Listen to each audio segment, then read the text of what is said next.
2, 1. 7 things you probably didn't know you need to know. I'm Jamie East and this is the Smart 7. Good morning, everybody. It's Monday the 6th of July and happy Fried Chicken Day. And a big happy birthday to Sylvester Stallone, 50 Cent, Kevin Hart and Jennifer Saunders.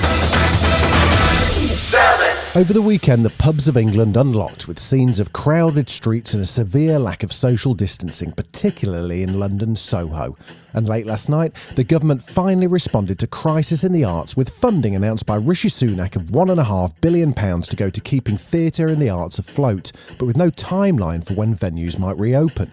Sky News chief political correspondent John Craig was on the scene at Downing Street. This really is to keep arts venues from going bust while they're closed, which may be for some time, perhaps until next year. No panto season. The Prime Minister seems to acknowledge that that's still some way off, because he says that this money is to ensure that arts groups and venues can stay afloat and support their staff while their doors remain closed and curtains remain down. One man who's going to work is Tom Cruise, as Culture Minister Oliver Dowden posted a screenshot of a Zoom call he had with Tom last week, while announcing that filming could resume on Mission Impossible 7. Well, he says he gave permission. As always, should you or any of your IM force be caught or killed, the Secretary will disavow any knowledge of your actions.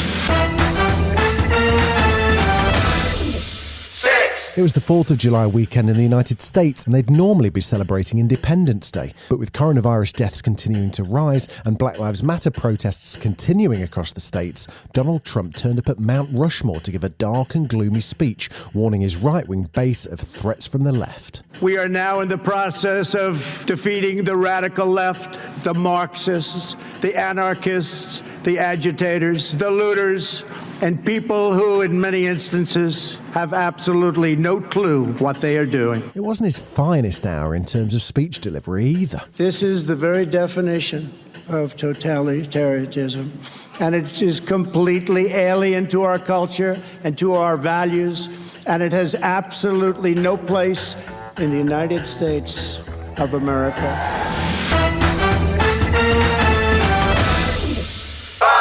More details emerged over the weekend of the arrest of Ghislaine Maxwell. She's accused of grooming victims for sexual abuse by Jeffrey Epstein and is due in court in New York this week. She was arrested in an FBI raid on Thursday morning at a 156-acre property called Tucked Away. One of her accusers is Virginia Roberts-Giuffre, who spoke to Australia's Channel 9 News about Ghislaine Maxwell's arrest extensively over the weekend. With Ghislaine Maxwell's arrest, how do you think Prince Andrew is feeling right now?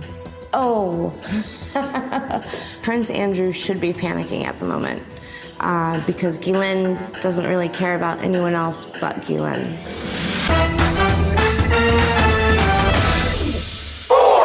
This weekend saw celebrations to mark the 72nd birthday of the National Health Service, with people across the nation gathering to applaud and support the work that the NHS does, as many national landmarks were lit up in blue light, and Prince Charles had a special message for NHS workers. To all who have given so much during this present danger, I just want to say that it is you who have been our shield. It is your hands that have held us up. It is your gentleness that has made us great. Despite all that has been endured, there is deep cause for gratitude and a true reason for pride.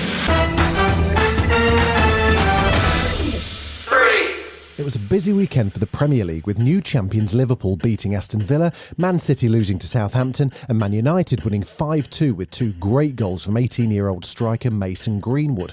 His manager, Ole Gunnar Solskjaer, was full of praise for him. He is one of the best, if not the best finisher I've worked with, seen, because he's so calm, he's so composed.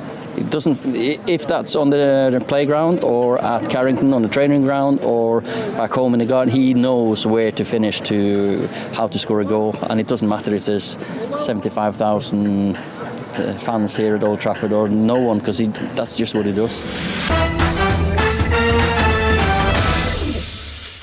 Now, we've all struggled on Zoom calls, and we've probably all had those calls from our parents where all we can see is the top of their heads. But spare a moment's thought for Spanish local councillor Bernardo Bustillo. He's offered to resign after a work Zoom call went horribly wrong. He was in a rush, trying to get ready for an event, so he brought the laptop into the shower. Then he minimised the chat window, thinking that would kill the camera. It did not kill the camera, and so his colleagues got to see pretty much everything Benny Bustillo has to offer the world. Oh my God, I can see Benny's bits. It's nice to get a bit of culture every now and then, particularly with theatres and live music still locked down. So here's cellist Samra Ginsberg, who's been doing versions of theme tunes on her own on the cello and multi-layering tracks to get quite amazing results. This one is the forgotten TV classic, Airwolf.